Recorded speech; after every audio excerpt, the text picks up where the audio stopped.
This video is powered by All-in-One Toolbox. Check description for more information. दोस्तों, क्या आप अपने Jio 4G की स्पीड से परेशान हैं? क्या आप चाहते हैं कि आपको मिले एक और बेहतर नेटवर्क काफी ज्यादा स्पीड वाला? तो आप ये वीडियो देखते रहिए। मैं आपसे बात करने वाला हूं अपकमिंग टेक्नोलॉजी 5G के बारे में। नमस्कार दोस्तों, मेरा नाम है गौरव, आप देख रहे हैं टेक्निकल गुरुजी। चलिए शुरू करते हैं।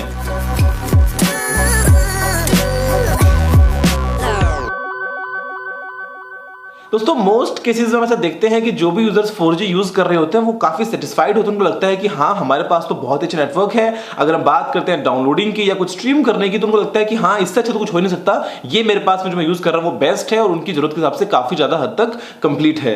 लेकिन कभी कभी ऐसा भी होता है कि वही यूजर्स कंप्लेंट भी करते हैं कि नहीं यार, इस एक्टिविटी के लिए ना ये नेट थोड़ा स्लो पड़ रहा है, मेरे घर में जो वाईफाई है वो और तेज है, वहां पे अगर मैं ये काम करूंगा तो और अच्छे से हो जाएगा। अगर हम बात करते हैं 4K वीडियो स्ट्रीमिंग की या फिर VR के लिए कुछ वीडियो स्ट्रीम्स की, तो ऐसे में कभी कभी जो है 4G भी मात खा जाता है।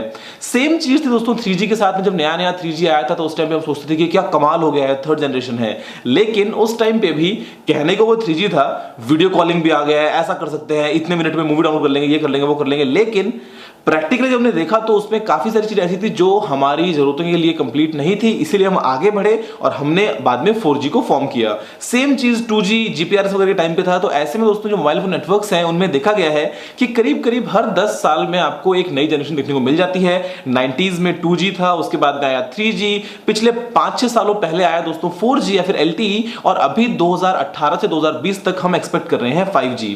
अब यहां पे जो 5G नेटवर्क्स हैं दोस्तों वो 2G 3G 4G सभी से काफी हद तक बिल्कुल अलग है और बिल्कुल अलग तरीके से काम करेंगे, और ऐसे में जो इसकी एप्लीकेशंस हैं वो भी बहुत ही कमाल की हैं। तो देखिए, सबसे पहले जो डिफरेंस दोस्तों वो तो ये है कि जो 5G है उसमें जो आपको फ्रीक्वेंसी बैंड्स मिलेंगे वो बहुत बहुत ज्यादा हाई फ्रीक्वेंसी के होंगे। अभी जो आप कॉमनली सुनते हैं अपने 2G 3G 4G के लिए कि 700 मेगाहर्ट्ज, 800 मेगाहर्ट्ज, 1800 मेगाहर्ट्ज, 1900 मेगाहर्ट्ज, 2300, 2600 वगैरह, तो यहां पे जो है आप बेसिकली बात कर रहे हैं 1 गीगाहर्ट्ज या 2 गीगाहर्ट्ज की रेंज में। लेकिन अगर हम बात करते हैं 5G की, तो वहां पे दोस्तों हम शुरुआत करते हैं 28 गीगाहर्ट्ज से, उसके ऊपर हम आगे बढ़ते हैं 37 गीगाहर्ट्ज, 39 गीगाहर्ट्ज, 42 गीगाहर्ट्ज या फिर 60 गीगाहर्ट्ज तक। और ऐसे में वो जो फ्रीक्वेंसी रेंज है उसको हम कहते हैं मिलीमीटर वेव, क्योंकि अगर आप फ्रीक्वेंसी को इतना बढ़ा देते हैं तो उसमें जो आपको वेवलेंथ मिलती है वो कुछ मिलीमीटर्स की होती है। जो रेंज है बेसिकली वो है 10 मिलीमीटर से लेकर 1 मिलीमीटर तक, और इसीलिए हम बात करने वाले हैं कि 5G में हम यूज करेंगे मिलीमीटर वेव टेक्नोलॉजी को। अब हम इस टेक्नोलॉजी को क्यों यूज कर रहे हैं, इसका क्या फायदा है, क्या नुकसान है, जरा हम इसके बारे में बात कर लेते हैं।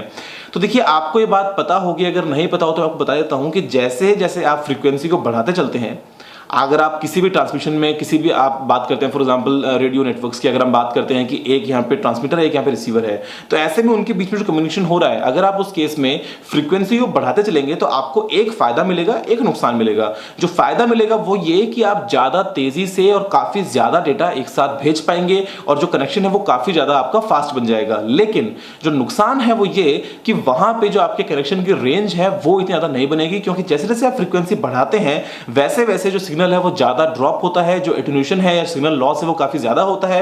और आगे चलकर तो ये भी देखते हैं कि जो आपका सिग्नल है वो हो सकता है सॉलिड वॉल्स के पार भी ना जा पाए। तो यही जो प्रॉब्लम्स है वो है 5G के साथ में करंटली, क्योंकि आप अगर बात करते हैं 28 गीगाहर्ट्ज की, तो ऐसे में अगर बारिश भी हो जाए या अगर कोई हवा में मान लीजिए ह्यूमिडिटी भी है, तो उससे भी आपका सिग्नल जो है वो काफी वीक हो सकता है और हो सकता है कि आपको प्रॉपर कवरेज ना मिले। सेम एग्जांपल आप देखते हैं, अगर आपके घर में लगा है डिश टीवी या फिर टाटा स्काई या जो भी हम बोलते हैं सेट टॉप बॉक्स वाला सिस्टम, तो ऐसे में जो आपका एंटीना है वो बेसिकली काम करता है नॉर्मली 12 गीगाहर्ट्ज की रेंज में, और वहां पे भी जब बारिश आ जाती है तो आपका सिग्नल जो है वो लॉस हो जाता है। अब इसको ओवरकम करने के लिए हम 5G में अलग अलग टेक्निक्स को यूज कर सकते हैं, क्योंकि यहां पे हम बात कर रहे हैं दोस्तों मिलीमीटर वेव की। इसका मतलब जो एंटीना साइज होगा वो बहुत ही छोटा होगा, क्योंकि नॉर्मली जो एंटीना होता है वो होता है वेवलेंथ का 1/4। तो अगर वेवलेंथ ही आपकी मान लीजिए 2 मिलीमीटर की है, 3 मिलीमीटर की है, तो इसमें जो आपका एंटीना है वो बहुत छोटा होगा। अगर हम बात करते हैं स्मार्टफोन्स की, और ऐसे में हम स्मार्टफोन्स में मल्टीपल एंटीनास को यूज कर सकते हैं, फॉर एग्जांपल 2 के पेयर में, 4 के पेयर में, 8 के पेयर में, 16 के पेयर में, और इसीलिए हम इस सिग्नल स्ट्रेंथ को और ज्यादा बढ़ा सकते हैं। इसी के अलावा अगर हम बात करते हैं नॉर्मल आपके मोबाइल फोन टावर्स की, तो ऐसे में हम क्या कर सकते हैं कि जो बड़े बड़े टावर्स हैं जो बहुत सारे एरिया एक साथ कवर करते हैं, उसकी जगह हम छोटे छोटे टावर्स टावर्स लगा सकते हैं, बिल्डिंग्स में हम अंदर अंदर तक सब जगह पे आप बड़े आराम से उसकी नेटवर्किंग कर सकते हैं। और अगर आप ऐसे छोटे छोटे टावर लगाएंगे तो इसी की वजह से आप क्या कर सकते हैं कि जो फ्रीक्वेंसी है उसको आप रीयूज भी कर सकते हैं एडजेसेंट सेल्स में। तो ऐसे में दोस्तों जो आप बात करते हैं दो टावर्स के बीच में कम्युनिकेशन की, तो वहां पे अगर आप यूज करते हैं बीम फॉर्मिंग को, तो इसका मतलब ये होगा कि जो आपका सिग्नल है वो आप एक पर्टिकुलर डायरेक्शन में एक पर्टिकुलर एनर्जी के साथ में भेजते हैं, तो वहां पे जो लॉसेस हैं आप उनको और ज्यादा ओवरकम कर सकते हैं। तो यही कुछ 3-4 मेन ड्रॉबैक्स हैं। बेसिकली जो एक मेन ड्रॉबैक है वो तो यही है कि जो लॉस है वो काफी ज्यादा होता है, प्रोपगेशन ठीक से नहीं हो पाता है, लेकिन उसको ओवरकम करने के लिए भी हम काफी सारे तरीके यूज कर सकते हैं। लेकिन अभी तक 5G को लेकर दोस्तों कोई भी स्टैंडर्ड सामने नहीं आया है। अगर हम बात करते हैं जैसे 4G की, तो यहाँ पे जो स्टैंडर्ड है मान लीजिए वो LTE है, या अगर हम बात करते हैं 3G की, तो यहाँ पे जो स्टैंडर्ड है वो ई वीडियो है या फिर UTMS या फिर HSPA वगैरह है। तो 5G को लेकर भी कोई भी स्टैंडर्ड सामने नहीं आया है। तो स्टैंडर्ड आएगा, उसके बाद में जितने भी मैन्युफैक्चरर्स हैं वो अपने अलग अलग इक्विपमेंट्स को बनाएंगे और उसके बाद में ही 5G नेटवर्क को हम देख सकते हैं। लेकिन क्वालकॉम ने कुछ ही दिनों पहले अपना पहला 5G मॉडेम अनाउंस कर दिया स्मार्टफोन्स के लिए, इसका नाम है X50। और ऐसे में क्वालकॉम जो कहता है वो ये कि जो स्पीड्स हैं वो 5 Gbps तक की हो सकती है।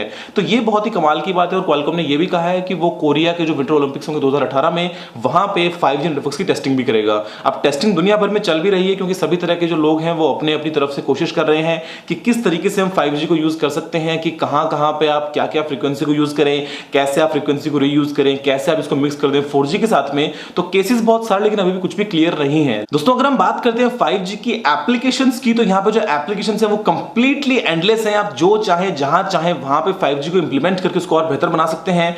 बेसिक एग्जांपल ये रहेगा स्मार्टफोन्स वगैरह के लिए। अगर हम बात करते हैं फॉर एग्जांपल VR गेमिंग की, अगर हम बात करते हैं कि आपको 4K 3D वीडियोस को स्ट्रीम करना हो, तो ऐसे में अगर आपके पास 5G नेटवर्क्स हैं तो आपकी जो नेट की स्पीड है वो तो बहुत तेज हो जाएगी, और उसके बाद में आपको लेटेंसी बहुत ही कम मिलेगी। वहां पे मान लीजिए 1 मिलीसेकंड फॉर एग्जांपल। तो उसके बाद में ये होगा कि आपको कोई भी इस तरह का बीच में लैग या ऐसा कुछ नजर नहीं आएगा, बड़े आराम से कुछ भी एक्टिविटी ऑनलाइन कर पाएंगे। और यही जो कम लेटेंसी है या फिर जो बहुत ही कम रिस्पॉन्स टाइम है, इसी की मदद से हम रिमोट सर्जरीज कर पाएंगे। फॉर एग्जांपल डॉक्टर है वो कहीं और है, लेकिन वो रिमोट सर्जरी कर सकता है एक पेशेंट की जो कहीं और है, लेकिन जो नेटवर्क है वो बनेगा बेसिकली 5G की मदद से। या फिर अगर हॉस्पिटल में कोई पेशेंट है, डॉक्टर जो है वो रास्ते में अभी पहुंच रहा है हॉस्पिटल, तो वो वहीं पे ही देख सकता है डायरेक्ट पेशेंट की लाइव स्ट्रीम की क्या हो रहा है, उसके बाद में क्या कुछ चेंजेस हैं, तो वो भी हो पाएगा 5G की मदद से। अगर हम बात करते हैं स्मार्ट ट्रैफिक की या फिर सेल्फ ड्राइविंग कार्स की, तो ऐसे में जितनी भी कार्स हैं सड़कों पे, मान लीजिए कि वो सभी आपस में कम्युनिकेट कर रही हैं 5G के थ्रू, और उसके बाद में ये है कि वो आपस में डेटा शेयर कर रही हैं ताकि जो कोलिजन्स हैं वो कम से कम रहें, या फिर कौन सी लेन में कितनी गाड़ियां हैं, कैसे क्या ट्रैफिक मैनेज करना है, मतलब तरह तरह की चीजें आप 5G से कर सकते हैं। अगर हम बात करते हैं सेल्फ हीलिंग फैक्ट्रीज की, तो ऐसे में भी जो आपके कंपोनेंट्स है फैक्ट्रीज के वो आपस में कम्युनिकेट करेंगे, और वो अगर कोई प्रॉब्लम आया आपके मान लीजिए प्रोडक्शन लाइन में, तो वो अपने आप रेक्टिफाई भी करेंगे, ठीक भी करेंगे। तरह तरह की इसके अंदर एंडलेस एप्लीकेशन से। अगर हम बात करते हैं रिमोट लर्निंग वगैरह की, क्योंकि करंटली भी जो हम 5G वाली जो वेव्स हैं बेसिकली, जो वहां पे जो फ्रीक्वेंसी बैंड्स हैं उनको करंटली यूज करते हैं एरोस्पेस में और मिलिट्री ऑपरेशंस में। अभी तक कंज्यूमर इलेक्ट्रॉनिक्स के लिए या फिर कमर्शियल पर्पस के लिए इसको हमने यूज करना स्टार्ट नहीं किया है, लेकिन अगर हम मिलीमीटर वेव को यूज करते हैं डेफिनेटली वो यूज करेंगे जिससे हमको अच्छी बैंडविड्थ मिले, तो कमाल हो जाएगा। और यहाँ पे जो पॉसिबिलिटीज है वो बिल्कुल एंडलेस हैं। तो फिलहाल वीडियो मिलते हैं दोस्तों, देखने आपका बहुत बहुत धन्यवाद। अगर आपको कोई और सवाल या सुझाव हो तो आप नीचे कमेंट करना मत भूलिएगा, और अगर आपने इस वीडियो को लाइक या शेयर नहीं किया तो लाइक भी कर दीजिए, शेयर भी कर दीजिए, और मुझे पूरा भरोसा है कि आप 5G को बहुत जल्दी यूज कर पाएंगे। तो फिलहाल इतना है दोस्तों, जय हिंद, वंदे मातरम।